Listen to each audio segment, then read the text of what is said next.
വിശാലിനിയുടെ മഹാ എപ്പിസോഡിൽ അർജുനും ശാലിനിയും കൂടി വസുമതിയുടെ അടുത്തേക്ക് സംസാരിക്കാൻ പോകുന്നത് കണ്ട് ഈ സുസ്മിത ഇവിടെ ഉള്ളപ്പോൾ എല്ലാം അങ്ങ് ശാലിനി ശരിയാക്കും അല്ലേന്നും പറഞ്ഞ് എന്തോ പുതിയ പ്ലാൻ തയ്യാറാക്കുകയാണ് സുസ്മിത. തുടർന്ന് കാണിക്കുന്നത് രാജീവ് ശാരിയെയും കൂട്ടി രാജീവിൻ്റെ വീട്ടിലേക്ക് എത്തുന്നതാണ്. എന്നാൽ രാജീവ് വരുന്നതിന് മുമ്പേ തൻ്റെ ദേഷ്യവും അമർഷവും ഒക്കെ വിജയലക്ഷ്മി കൃഷ്ണൻകുട്ടി ചേട്ടനോട് കാണിക്കുന്നുണ്ട്. തുടർന്ന് രാജീവ് എത്തുമ്പോഴേക്കും വണ്ടി നിർത്തുമ്പോഴേക്കും ശാരിക ഇറങ്ങാനായിട്ട് മടിക്കുകയാണ്. ആകെ പേടിച്ചിരിക്കുകയാണ് ശാരിക. എന്നാൽ വിജയലക്ഷ്മിയുടെ ഭാവമൊക്കെ കണ്ടിട്ടും അതൊന്നും വകവയ്ക്കാതെ രാജീവ് ശാരികയെ മനഃപൂർവ്വം കാറിൽ നിന്നും പിടിച്ച് വലിച്ചിറക്കുകയാണ്. തുടർന്ന് വിജയലക്ഷ്മിയുടെയും കൃഷ്ണൻകുട്ടി അമ്മാവിൻ്റെയും മുന്നിലേക്ക് കൊണ്ടുവന്ന് നിർത്തിയിട്ട് രാജീവ് പറയുകയാണ്, ദേ ഇതാണ് എൻ്റെ ഭാര്യ ശാരിക. ഞാൻ എവിടെ താമസിക്കുന്നു അവിടെ ഇവളും കാണും. ഞാനറിയാതെ ഇവളെ എവിടെയും ആരും കൊണ്ടുവിടാമെന്നും വിചാരിക്കണ്ട. അങ്ങനെ കൊണ്ടുവിടാനാണെങ്കിൽ അന്ന് മുതൽ ഈ രാജീവും ഇവിടെ കാണില്ല. രാജീവ് പറയുന്നതെല്ലാം ശരിവെച്ച് അമ്മാവൻ ഓ നാക്കുന്നുണ്ട്. ആ കളിയാക്കൽ കണ്ട് രാജീവ് പറയുന്നുണ്ട്, ദേ കൂടുതൽ തമാശിക്കല്ലേ. അന്നേരവും നീരസത്തോടെ ഒന്നും പറയാതെ നിൽക്കുകയാണ് വിജയലക്ഷ്മി. തുടർന്ന് വാന്നും പറഞ്ഞ് ശാരികയുടെ കൈ പിടിച്ച് രാജീവ് അങ്ങ് അകത്തേക്ക് കയറി പോകുന്നു. അവർ പോയ ശേഷം ഇതെൻ്റെ തലയിൽ നിന്നും ഒരു കാലത്തും ഒഴിയില്ലേന്നും പറഞ്ഞ് വെപ്രാളപ്പെടുന്നുണ്ട് വിജയലക്ഷ്മി. അന്നേരം അമ്മാവൻ ധൈര്യം കൊടുക്കുകയാണ്, ഞാനിവിടെ പത്രവും വായിച്ച് വെറുതെ ഇരിക്കുകയാണെന്നാണോ നീ കരുതിയിരിക്കുന്നത്? ഇവളെ എന്നേക്കുമായി ഇവിടെ നിന്നും ഒഴിച്ചു വിടാനുള്ളൊരു വിദ്യ ഞാൻ കണ്ടിട്ടുണ്ട് എന്നും പറഞ്ഞ് വിജയലക്ഷ്മിയോട് സംസാരിക്കുന്നുണ്ട് അമ്മാവൻ. മുള്ളിനെ മുള്ളുകൊണ്ട് തന്നെ എടുക്കണം, ഒരു പെണ്ണിന് പകരം മറ്റൊരു പെണ്ണ് എന്ന് പറഞ്ഞ് തൻ്റെ പദ്ധതി വിജയലക്ഷ്മിയോട് പറയുന്നുണ്ട് അമ്മാവൻ. തുടർന്ന് കാണിക്കുന്നത് സുസ്മിതയാണ്. പ്രീതിയുടെ പ്രശ്നമൊക്കെ ശാലിനി രമ്യമായിട്ട് പരിഹരിച്ചാൽ ശാലിനിയോട് ഫാമാൻറ്റിക്ക് മതിപ്പ് കൂടും. പിന്നെ ശാലിനിയെ മരുമകളായി അംഗീകരിക്കും. ഇതിനിപ്പോൾ എന്താ വഴിയെന്നോർത്ത ശേഷം രാജേശ്വരിയെ ഫോൺ ചെയ്ത് നടന്ന കാര്യങ്ങളൊക്കെ സുസ്മിത അറിയിക്കുന്നു. എല്ലാം കേട്ട ശേഷം സുസ്മിതയെ വഴക്ക് പറയുന്നുണ്ട് രാജേശ്വരി. ഇനി നീ എങ്ങനെയാണ് അവിടെ പിടിച്ചു നിൽക്കുന്നത്? അല്ല, നീ അവിടെ എങ്ങനെ കയറി പറ്റിയെന്നൊക്കെ രാജേശ്വരി ചോദിക്കുന്നുണ്ട്. അന്നേരം അതൊക്കെ ഒരു അരിവാൾ പ്രയോഗമൊക്കെ നടത്തി അതൊക്കെ വഴിയെ പറയാം. പിന്നെ ഇനി എന്താണ് പ്ലാനെന്നും രാജേശ്വരി ചോദിക്കുന്നുണ്ട്. സത്യഭാമയുടെ നെഞ്ചിലെത്തി ആളി പടർത്താൻ വേണ്ടി ചേച്ചി വസുമതിയെ, അർജുൻ്റെ അമ്മ വസുമതിയെ ഒന്ന് കാണണമെന്ന് പറയുകയാണ് സുസ്മിത. അന്നേരം വസുമതി നിൻ്റെയും വിഷ്ണുവിൻ്റെയും കല്യാണം മുടക്കാൻ വേണ്ടി ശാലിനിയുടെ പക്ഷത്ത് വരെ നിന്ന് സംസാരിച്ചതല്ലേ എന്ന് ചോദിക്കുന്നുണ്ട്. അന്നേരം ഞാൻ പറഞ്ഞതുപോലെ ചേച്ചി അങ്ങ് ചെയ്താൽ മതി എന്നും പറഞ്ഞ് ചെയ്യേണ്ട കാര്യങ്ങൾ സുസ്മിത രാജേശ്വരിക്ക് പറഞ്ഞു കൊടുക്കുന്നു. തുടർന്ന് രാജേശ്വരി വസുമതിയെ ഫോൺ ചെയ്ത് നേരിട്ടൊന്ന് കാണണം, ഫോണിലൂടെ പറയേണ്ട കാര്യമല്ല എന്നറിയിക്കുകയാണ്. അന്നേരം ഞാൻ ഷോപ്പിംഗ് കഴിഞ്ഞ് തിരികെ പോവുകയാണെന്ന് വസുമതി പറയുന്നുണ്ട്. അന്നേരം ഞാൻ പണ്ടാരത്തെ അമ്പലത്തിലുണ്ട്, വസുമതിയുടെ വീട്ടിലേക്ക് പോണ വഴിയല്ലേ, ഇവിടെ തന്നെ നിൽക്കാമെന്ന് പറയുന്നു. തുടർന്ന് ഇരുവരും അവിടെ വെച്ച് കാണാമെന്ന് തീരുമാനിക്കുകയാണ്. തുടർന്ന് അല്പസമയത്തിനകം വസുമതി എത്തുന്നുണ്ട്. വസുമതി എത്തിയ പാടെ രാജേശ്വരി ലഡു നീട്ടുകയാണ്. അന്നേരം എന്തിനാണെന്ന് ചോദിക്കുന്നുണ്ട്. ഒരു സന്തോഷ വർത്തമാനം പറയാനാണ്, ഞാനിതിൽ വിഷമൊന്നും ചേർത്തിട്ടില്ല, എടുക്കാൻ പറയുന്നു. തുടർന്ന് വസുമതി ലഡു എടുത്ത ശേഷം രാജേശ്വരിയെ കളിയാക്കുന്നുണ്ട്. അതിൻ്റെ കാര്യമൊന്നും നീ പറയണ്ട, കഷായത്തിൻ്റെ കാര്യമൊക്കെ ഈ നാട്ടിൽ പാട്ടാണെന്ന്. അന്നേരം ദേഷ്യത്തോടെ രാജേശ്വരി മനസ്സിൽ കരുതുന്നുണ്ട്, ഇനി ഈ തിരിച്ചടിച്ചതിൻ്റെ പ്രതികാരമായി 2 മിനിറ്റ് കഴിയുമ്പോൾ നിനക്കുള്ള പണി ഞാൻ തരുന്നുണ്ടെന്ന്. തുടർന്ന് വസുമതി ലഡു കഴിക്കുമ്പോൾ രാജേശ്വരി പറയുന്നുണ്ട്, സത്യത്തിൽ മധുരം തരേണ്ടത് ഞാനല്ല വസുമതിയാണ്, നിങ്ങളുടെ മരുമകൾ ഗർഭിണിയാണെന്ന്. അന്നേരം അതങ്ങ് തുപ്പിക്കളഞ്ഞിട്ട് സത്യമാണോ എന്ന് ദേഷ്യത്തോടു കൂടി വസുമതി ചോദിക്കുകയാണ്. അന്നേരം രാജേശ്വരി പറയുകയാണ്, മരുമകൾ ഗർഭിണിയാണെന്ന് അറിഞ്ഞപ്പോൾ നിങ്ങളിൽ നിന്നും ഇത്തരമൊരു റിയാക്ഷൻ അല്ല ഞാൻ പ്രതീക്ഷിച്ചത്.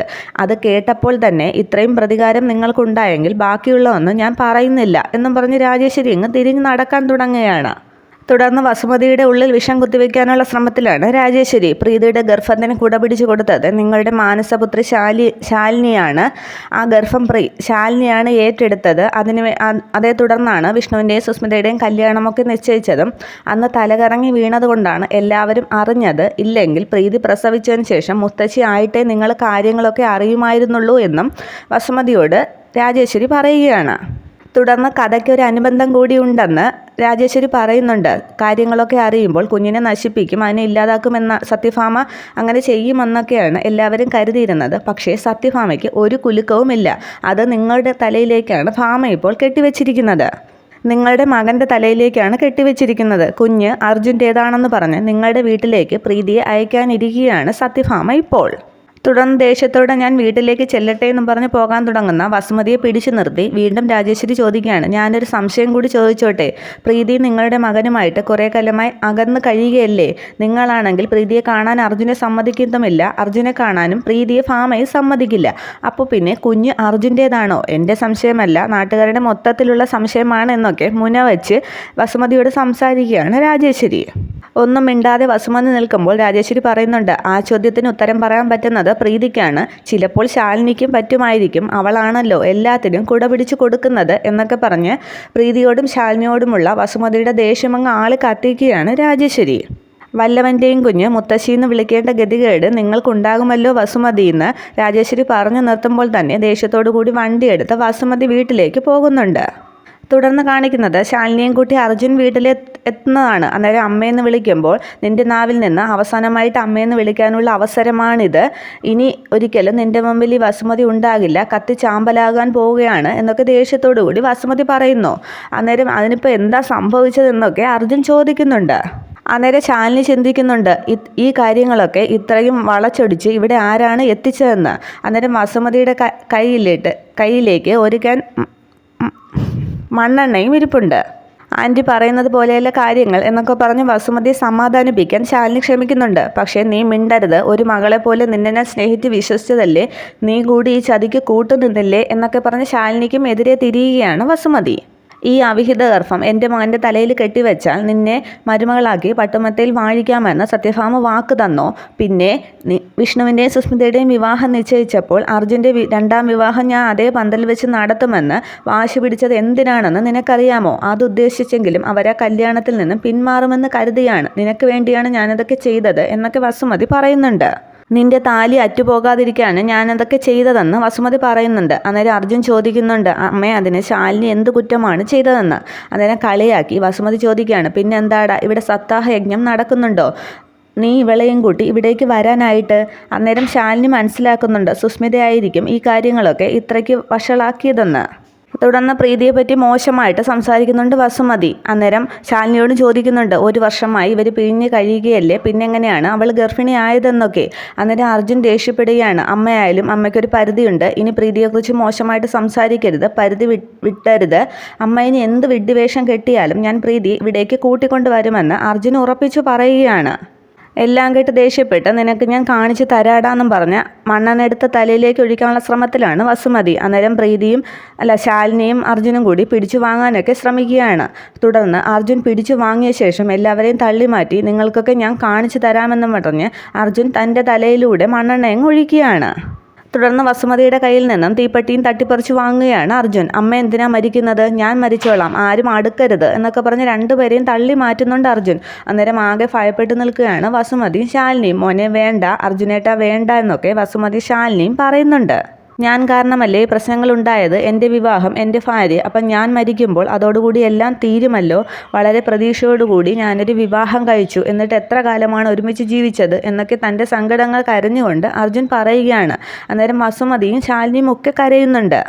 ഭാര്യയെ ഒന്ന് കാണണമെങ്കിൽ അവസാനം എനിക്ക് ഒളിച്ചു പോകണമായിരുന്നു. ഏത് കോടതിയാണ് ഞങ്ങൾക്ക് ഈ ശിക്ഷ വിധിച്ചത്? എല്ലാവരെയും ധിക്കരിച്ചുകൊണ്ട് ഞങ്ങൾക്ക് വേണമെങ്കിൽ ഒന്നിച്ച് ജീവിക്കാമായിരുന്നു. പക്ഷേ അമ്മയ്ക്ക് വേണ്ടിയാണ് ഞാനിതൊക്കെ ചെയ്തത് എന്നൊക്കെ പറഞ്ഞ് അർജുൻ അങ്ങ് കരയുകയാണ്. പിന്നെ അമ്മ പറഞ്ഞ് ആക്ഷേപിച്ചില്ലേ, ആരാൻ്റെ കുഞ്ഞിനെയാണ് അവൾ വയറ്റിലിട്ട് നടക്കുന്നതെന്ന്? അത് ആരാൻ്റെ കുഞ്ഞല്ല, സ്വന്തം മകൻ്റെ കുഞ്ഞാണെന്ന് എൻ്റെ അമ്മയ്ക്ക് നന്നായിട്ടറിയാം. തുടർന്ന് ശാലിനിയോട് അർജുൻ പറയുകയാണ്, ശാലിനി നീ ഓർക്കുന്നില്ലേ അന്നത്തെ സംഭവം? ഞാൻ പർദ്ദയിട്ട് അവിടെ നിന്നും പുറത്തേക്കിറങ്ങിയത് അമ്മയ്ക്ക് നന്നായിട്ടറിയാം അത് ഞാനാണെന്ന്. എന്നെ കാണാതായ ദിവസങ്ങളിൽ ഞാൻ പ്രീതിയുടെ റൂമിലായിരുന്നു എന്നും അമ്മയ്ക്ക് നന്നായിട്ടറിയാം. ഇല്ലെങ്കിൽ അമ്മ പറയട്ടെ എന്ന് പറയുകയാണ് വസുമതിയോട് അർജുൻ. അന്നേരം മറുപടി ഒന്നുമില്ലാതെ വസുമതി അന്ന് അർജുൻ്റെ റൂമിൽ നിന്നും പർദ്ദ കൊണ്ടുവന്ന് അർജുനെ ചോദ്യം ചെയ്ത കാര്യങ്ങളൊക്കെ ഓർക്കുന്നുണ്ട്. എല്ലാം അറിഞ്ഞു വെച്ചിട്ട് പ്രീതിയെ പിഴച്ചവളാണെന്ന് അമ്മ എന്തിനാണ് പരിഹസിക്കുന്നത്? അതിലെന്ത് മനസുഖമാണ് അമ്മയ്ക്ക് കിട്ടുന്നത്?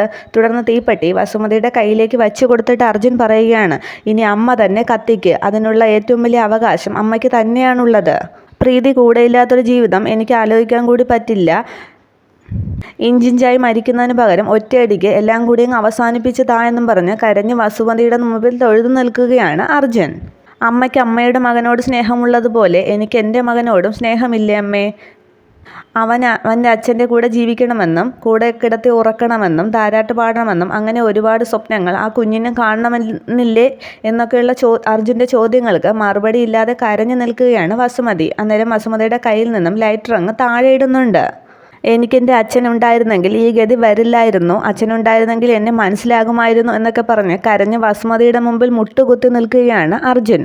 അതും കൂടിയാകുമ്പോൾ അർജുന് മനസ്സലിയുന്നുണ്ട് വസുമതിക്ക്.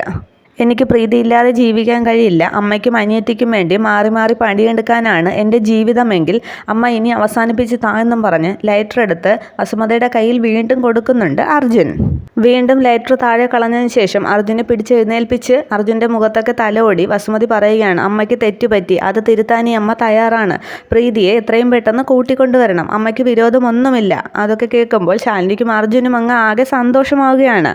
നാളെ നമുക്ക് രണ്ടുപേർക്കും പോയി പ്രീതിയെ കൂട്ടിക്കൊണ്ടുവരാം. പിന്നീട് ശാലിനിയോട് പറയുകയാണ്, സത്യഭാമയുടെ ഭാഗത്തു നിന്നും യാതൊരു പ്രകോപനവും ഉണ്ടാകില്ല എന്ന് നീ എനിക്ക് ഉറപ്പു തരണം.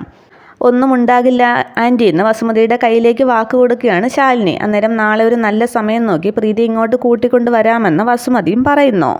തുടർന്ന് അർജുനോട് സ്നേഹത്തോടെ മോനെ മന്നി ഡ്രസ്സൊക്കെ മാറുന്നൊക്കെ പറഞ്ഞ് നെറ്റിയിലൊരു ഉമ്മയൊക്കെ കൊടുത്തിട്ട് അർജുനെ അകത്തേക്ക് കൂട്ടിക്കൊണ്ടു പോകുന്നുണ്ട് വസുമതി. അതേസമയം ഭാമയുടെ വീട്ടിൽ പോയ ശാലിനിയെ കാണാതെ കാത്തു നിൽക്കുകയാണ് സത്യഭാമയും രാഘവൻ നായരും പ്രീതിയും സുസ്മിതയുമൊക്കെ. എല്ലാവരുടെയും ഭാവമൊക്കെ കണ്ട് സുസ്മിത കരുന്നുണ്ട്. മകളെ സിന്ദൂര തിലകമണിയിച്ച് വസുമതി ഇപ്പോൾ അകത്തേക്ക് സ്വീകരിക്കുമെന്നൊക്കെ മനോരാജ്യം കണ്ടിരിക്കുകയായിരിക്കും ഭാമ എല്ലാവരും.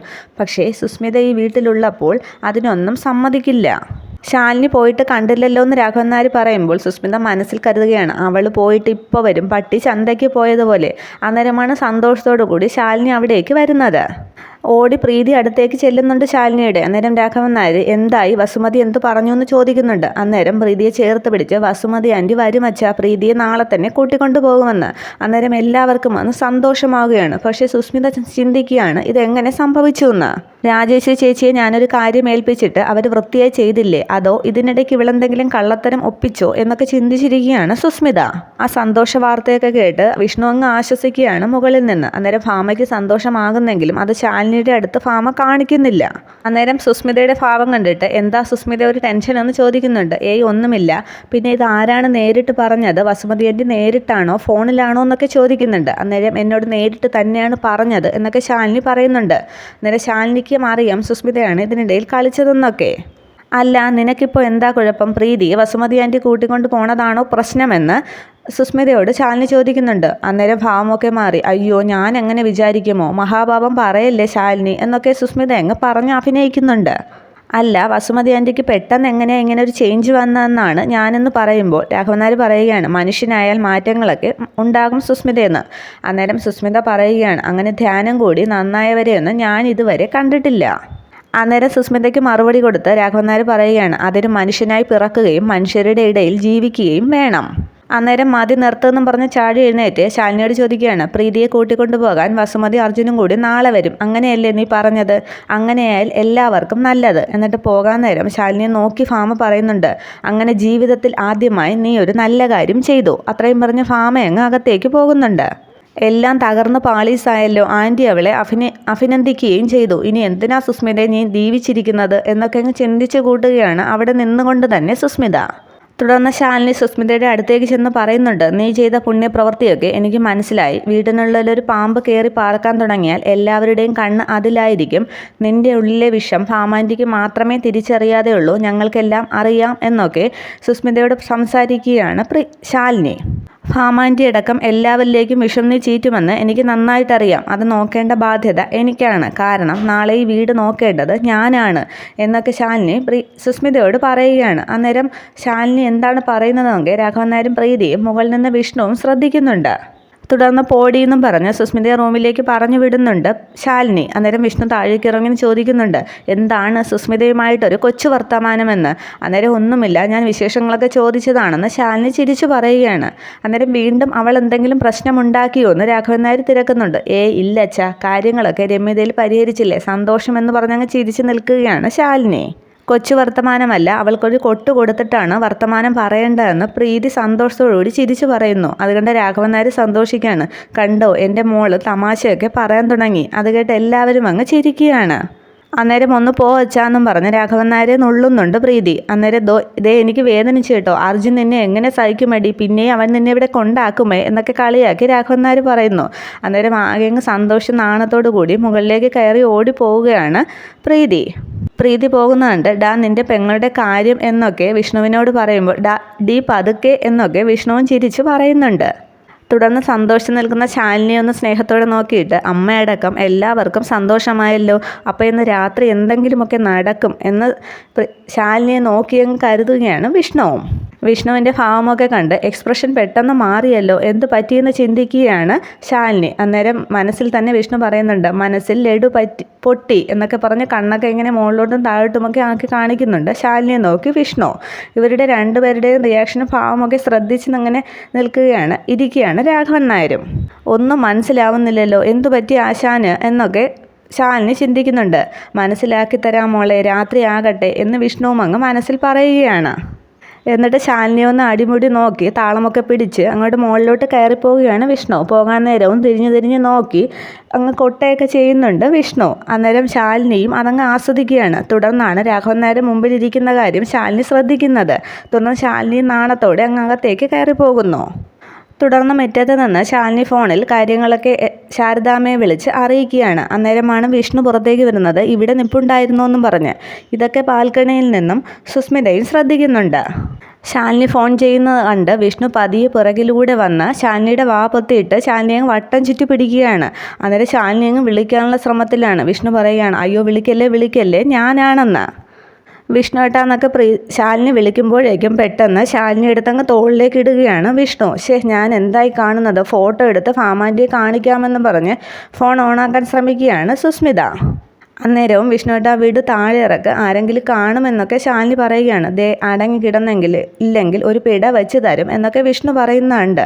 അന്നേരം സുസ്മിതയുടെ ഫോൺ അങ്ങ് ഹാങ് ആവുകയാണ്. ആവശ്യത്തിന് ഓൺ ആവില്ലല്ലോ എന്നൊക്കെ പറഞ്ഞ് സുസ്മിത അങ്ങ് ബഹളം വയ്ക്കുന്നു.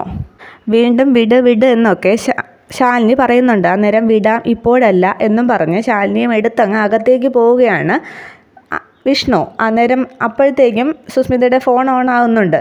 ഇപ്പോഴാണ് ഓൺ ആയത്, കിട്ടിയില്ലല്ലോ എന്നും പറഞ്ഞ് ആകെ നിരാശപ്പെട്ട് നിൽക്കുകയാണ് സുസ്മിത. ഇത്രയുമാണ് മഹാ എപ്പിസോഡ്. Okay, thank